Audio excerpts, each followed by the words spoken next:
मसलपुर दख'रा एबसुआ गुन गोनां फरायसाफोरखौ बरायनायजों लोगोसे मान बावनाय मोनसे हाबाफारि लादों। फरायसाफोरखौ गोजौ सोलोंथाइ लानायनि फारसे थुलुंगाखां होनाय आरो गोसो बोहोनाय थांखिजों दिनै मसलपुर दख'रा एबसुआ देग्लायनि मेट्रिक आरो हायार सेकेन्डारि आनजादाव सेथि मासि लानानै उथ्रिसार जानाय फरायसाफोरखौ बरायनायजों लोगोसे मान बावदों। मसलपुर हायार सेकेन्डारि फरायसालिनि न'ब्लङाव खुंनाय बे हाबाफारियाव ओनसोलनि गोबां फरायसाफ्राबो बाहागो लादों। मसलपुर दख'रा आफादनि आफादगिरि मनजित गयारिनि आफाद सामलायनाय हाबाफारियाव मेट्रिकआव उथ्रिसारनाय सा 10, हायार सेकेन्डारियाव उथ्रिसार जानाय गासै मोनथाम आयदानिफ्राय सा 29 फरायसाफोरखौ मान बावनाय जायो। फरायसाफोरखौ बरायनाय हाबाफारियाव गाहाय आलासि महरै बाहागो लायो दुलाराय बर' फरायसा आफादनि लोगो आफादगिरि रोमदोन बसुमतारिया, बाक्सा जिल्ला एबसुनि आफादगिरि उमेश दैमारिजों लोगोसे मसलपुर गुदि बर' थुनलाइ आफादनि आफादगिरि नेहाथारि आरो मसलपुर आइजो अनसाय आफादनि दैदेनगिरिफ्राबो माननि आलासि महरै फरायसाफोरखौ बरायनाय आरो मान बावनाय हाबाफारियाव बाहागो लादों। मसलपुर दख'रा दुलाराय बर' फरायसाफोरा बोसोरफ्रोमबो जोङो नैबे HSLC बर' बिजों आरो HS एग्जाम जाय मोनथाम स्ट्रिम दं बेवहाय आर्ट्स, साइन्स आरो कमार्स, बे मोनथामबो बिजोङाव सेथि थाखोआव उथ्रिसारनो हानाय फरायसाफोरखौ जों बरायो। देग्लायबो बिदिनो जों बरायदों। देग्लाय गासै मेट्रिकआव गासै सा 19, हायार सेकेन्डारियाव साइन्सआव 10, आर्ट्सआव 14 आरो कमार्सआव गासै सा 4, गासैजों दाजाबबा सा 45 फरायसाफोर बिथांमोनखौ जों बरायनाय हाबाफारिखौ नैबे मसलपुर हायार सेकेन्डारि स्कुलावनो जोङो लागासिनो दङ। नंगौ, बरायनायनि गुबै थांखि होननानै बुङोब्ला जोङो एक्सुवेलि बे फरायसाफोरखौ थुलुंगा होनाय मोनसे असिलायै बे हाबाफारिखौ लानाय जायो। लोगोसेयावनो नैबे बरायनाय हाबाफारियाव क्लास 9, 10निफ्राय जागायनानै जोङो क्लास 6, 7नि फरायसाफोर माखासे बेवहाय बाहागो लायो। बे बाहागो लानाय फरायसाफोरा बे बरायजानाय फरायसाफोरनि बरायनायखौ नुनानै माखासे माने निसय बिसोर थुलुंगा मोनो, जों बेखौ आसा खालामो। आरो नंगौ, गोबां समाव गोबां खामानि मावनो गोनां जायो बे फरायसाफोरखौ लानानै। दा बिथांमोनखौ समाव थुलुंगा होनांगोन, समाव नोङो बुजायनांगोन। बेफोरबायदिनो बिथांमोनखौ जोङो नैबे बरायनायनि गेजेरजों थुलुंगा होनो हायो। आरो माखासे मानि नोङो सोरबा डक्टर, सोरबा मोजां आलासिफोरनि बिबुंथिनि गेजेरजोंबो बिथांमोनखौ थुलुंगा होनायनि मोनसे लामा लानो हायो होननानै जों सानो आरो बिदिनो जों बरायबोगासिनो दङ। नंगौ, जोङो जेनेबा गुबुन बोसोरफ्रावबो बा सिगांफोर जोङो जेनेबा फार्स्ट डिभिजनखौ जों बरायो, नाथाय सेकेन्ड डिभिजन मोननाय आरो थार्ड डिभिजन मोननाय आथिखालाव बिथांमोनखौ जों बराया। नाथाय ओरैबायदि जाबोगासिनो दं, सेथि डिभिजनाव उथ्रिसारनाय फरायसाफोरनि अनजिमायानो गोजौनिफ्राय गोजौ जालांगासिनो दं। जेरावहाय टप 10खौल' जों बरायनो साननायसिम फैनो गोनां जादों। मानो होनबा देग्लाय 45 जाबाय। फारसेथिं मोनसे बाथ्रा बेबो, जिखिनि फार्स्ट डिभिजन मोननायनि अनगा सेकेन्ड डिभिजन बा थार्ड डिभिजन बिथांमोनखौ बरायनि ओंथिया बे नङा जे बिथांमोनखौ जों नायख्लेंदों, बिदि नङा। मानो होनबा जोङो मेट्रिक होनो गोनां फरायसाफोरखौ जोङो न'खर न'खर थांनानैनो खौरां लायखायो, बिथांमोनजों जों सावरायनाय जाखायो आरो बोरै फरायनांगौ, बोरैहाय गावनि जिउखौ दैदेनलांनो, बेखौ जों सावरायनाय जायो। नैबे मोनसे सिम्बलिकल' आरो नैबे फार्स्ट डिभिजनखौ बरायनाया बे मोनसे सिम्बलिक। खिन्थु जाय गासिबो फरायसाफोरखौनो जों मेट्रिक होनो गोनां गासैबो फरायसाफोरखौनो जोङो बरायनाय जि हाबाफारि बेखौ लायो। बेयाव मोनसे बाथ्राखौ आं दाजाबनो सानगोन। नंगौ, जोङो दुलाराय बर' फरायसा आफादानो नों फार्स्ट डिभिजन मोननाय फरायसाफोरखौ जों बरायो, नाथाय बेवहायनो गोबांथार फार्स्ट डिभिजन मोननाय फरायसाफोरखौ नोङो कलेज लाइफआव थांनानै एसे सौग्रावनायफोरखौबो जों खिन्थु नुनो मोनो आरो। बेनिखायनो नैबे बरायनाय हाबाफारियावनो जोङो बिमा बिफाखौबो गावसोरखौ एसे सांग्रां खालामनानै हरखानो सानोबा हरखानाय जायो, जे इयुनाव थांनानै जाहाथे एसेबाबो सांग्रां जायो। मानो होनबा दिनैनि समाजा एसे गुबुंले थासारिजों खारबाय। मोजां मोजां कलेज होननानै थाङो, मोजां मोजां कलेजाव एडमिसन लायो। बावहाय आथिखालाव नोङो ड्राग्सनिफ्राय जागायनानै, गान्जानिफ्राय जागायनानै मोजां मोजां कलेजनि मोजां नों डिभिजनाव उथ्रिसारनाय फरायसाफोराबो बेफोरबायदि थासारियाव गोग्लैनानै गावखौनो आसखान्दा खालामना लानायखौबो खिन्थु नुनो मोनो आरो। खावलायनो लुबैगोन फरायसाफोरखौ, बे फार्स्ट डिभिजन जाथों बा थार्ड डिभिजना जाथों। मानो होनबा थार्ड डिभिजनाव पास जानाय फरायसायादि जेबो जानो हाया बिदि नङा। मानो होनबा थार्ड डिभिजनाव पास जानाय फरायसा चरन नार्जारिनि बाथ्राखौ बुंनो हायो। बिथाङाबो थार्ड डिभिजनाव पास जादोंमोननो, नाथाय बिथाङा दिनै सासे माने नोङो SS अफिसार। दा बिदिनो गोबां फार्स्ट डिभिजन मोननायाबो जाफुंसार जानो हायो, थार्ड डिभिजन मोननायाबो जायो। ओंखायनो जोंनि नोजोराव फार्स्ट डिभिजनखौल' बरायदों, बेनि ओंथिया बे नङा जे जों फार्स्ट डिभिजनखौल' प्रिफारेन्स होयो। जों गासैखौबो समान नोजोरजों नायो, नाथाय जिहेथु मोनसे सिम्बलिक स्टाइलाव जोङो बेखौ बरायो आरो फार्स्ट डिभिजन। बेयाव मेट्रिकआव माथ्र' सा 19 फरायसाफ्रा गाज्रि खालामदों। नंगौ, खायसेनि रांखान्थि थासारियाबो मोजां नङा, नाथाय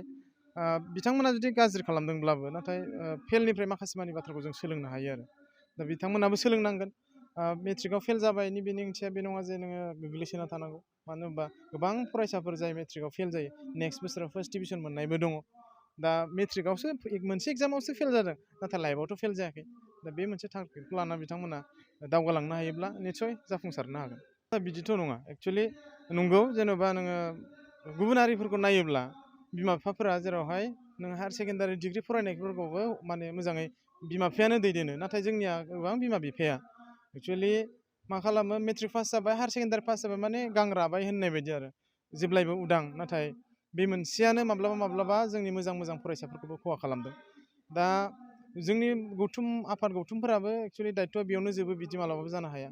मानो होनबा मेट्रिक पास जागोन हायार सेकेन्डारि पास जागोन बिनि उनावबो गोबां लामा दं आरो बे लामाफोरखौ लानानैनो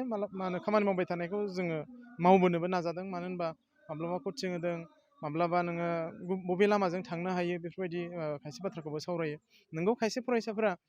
कलेज फरायनाय लोगो लोगो एसे आलादा रोखोमै लानो नागिरो बेबो खिन्थु नंखाय नङा नाथाय फरायसाफ्राबो नोङो गावनि केरियार फारसे एसे सांग्रां जानांगोन फरायसाफ्राबो माने इयुन जिउ लोगोसे समाजनि फारसेबो एसे सांग्रां जानांगोन गावखौबो फोसाबना लानांगोन नोङो आफाद गौथुमफोरावबो एसे नांजाबनानै खामानि मावनो हायो मानो होनबा बेनो नों केरियारखौ दैदेननायजों लोगोसे समाजखौ दैदेननायनि मोनसे राइट टाइम राइट बैसो जायो आरो ओंखायनो आं खावलायनो लुबैनाया बेनो फार्स्ट डिभिजन मोननाय जिखिनि फरायसाफोरानो जाथों बा मा होनो नों सेकेन्ड डिभिजनानो बा थार्ड डिभिजनानो बिथांमोना बरायजाखांनायनि उनावबो नोङो जाहाथे एसे सांग्रां नोगोरारि हिसाबै गावखौनो राफोदै दाना लायो समाजाव जाहाथे मोजां माने मुं खामायनो हायो बेफोरबायदि फारसे गोसो होनांगोन सोरबा नोङो आफाद गौथुमफोरा दायथ' लादों लायाखै बेखौ बारा नोजोर होबाय थानाङा खिन्थु जोंथ' लायालासिनो थाबोआखै खिन्थु फरायसाफोराबो जाहाथे गावबा गावखौनो एसेबाबो सांग्रां जानानै खामानि मावलाङो बेखौसो खावलायनो लुबैयो बेयो जोबोद मोनसे सिरियास माने इसु जाना दं आरो जोंनि समाजाव माने बैफोरबायदि जाय मोजां मोजां कलेजाव फरायहैनाय आं दानि बावैसो बुंलांखाबाय मोजां मोजां कलेजाव फरायहैनाय मोजां मोजां रिजाल्ट खालामनाय गथ'फोरासो नोङो बांसिनै नों बेफोरबायदि माने टारगेटआव गोग्लैनो गोनां जादों जोंनि दख'रायाव दासिमाव बिदि मेजर केस जायाखैब्लाबो गोबां नोङो मोजां मोजां प्राइभेट कलेजफोराव फरायनाय फरायसाफोरखौबो जों बेखौ नुबाय जे माने फार्स्ट इयार मोनबाय सेकेन्ड इयार मोनबाय नोङो सोरबा ड्राग्सआव गोजावबाय नों फार्स्टआवथ' थिगैनो दं नाथाय उनाव नोङो बै मोनसेयाव हाबलांनाय लोगो लोगोनो नों फैफिननो हाला दा बेवहाय खिन्थु नोङो सोरबा आफाद गौथुमाल' बेखौ नोजोर होनानै खिन्थु नों बासायनो हानाय नङा बेवहाय बिमा बिफाफोराबो सांग्रां जानांगोन नोङो फरायसाफोराबो गावबा गाव सांग्रां जानांगोन जायखौ गोरोन्थि होनना मिथिखायो जायहा एखेबारे बेयाव गोजोननाय लोगो लोगोनो नोङो बेसेबां खैफोद दं बेखौ मिथिखासेयावबो खायसे खायसे फरायसाफोरा नों जुदि ड्राग्सआव गोजोमना थायोब्ला दा बे आरो बेवहाय नोङो पुलिसा गोबां हमदों नोङो आफाद गौथुमफोरा गोबां हमदों नाथाय बेजोंबो खायसे नोङो सिखाव खामानि मावनानै खायसेया बेखौ जायो माबा खालामो बेजों खिन्थु समाजा गुबुंले जादों मोजां मोजां फरायसानि केरियारा सेस जादों नोङो डिएडिक सेन्टार गोबां दं नाथाय बेवहाबो अनेक फैसा खरस जायो मेक्सिमाम न'खरा रांखान्थि भाबै नोङो लोरबां बेफोरबायदियावनो मोजां फारसे लाफिननो हाया जोंनि मिथिनायाव जोंनि दख'रानि सिङावबो सानैसो फरायसाफोर डिएडिक सेन्टाराव लांबाय फाहामना लाबोबाय आरो सानैसोआ जाफिनो सोरखौबा रायबाय सोरखौबा नोङो बुजायबाय नाथाय बिथांमोना बै मोजां लामासिम फैफिननाया गोरलै नङाखौ आं एसे फिल खालामो आरो बेनिखायनो फार्स्टआवनो मोजां जाखानाया मोजां फार्स्टआवनो सांग्रां जाखानाया मोजां बै लामासिम थांनायनि सिगांनो नङाबा थांखांनायनि उनाव बेखौ फाहामफिननायाव नोङो मथा मथि 5-10% मोजां जाफिननायखौ नुनो मोनो आरो माखासेयाथ' नों स्पइल जाखायो ओंखायनो बे साबधान जाखानाया मोजां सिक्किम रायजोआव दावबायहैनो गोसो जानाय दावबायारिफोरनि थाखाय मोनसे गोजोनथाव खौरां बिटिआर आरो आसामनि बायजो सिक्किम रायजोआवबो दंसै दावबायारिफोरनि थाखाय गंसे बर'नि मोजां सिखोन साखोन हटेल साया ब्रह्मनि नाजानाय आरो सामलायनायाव दायो दावबायारिफोरनि थाखाय सिक्किमनि गेंटकआव खुलिदों हटेल साइमन गेंटकनि चिफ मिनिस्टार थाग्रा बांलानि साखाथि फ्लावार श'नि JN र'डआव बर'नि साइमन हटेल दंसै जुदि सिक्किम रायजोआव दावबायनो थाङोब्ला नैबे हटेल साइमनआव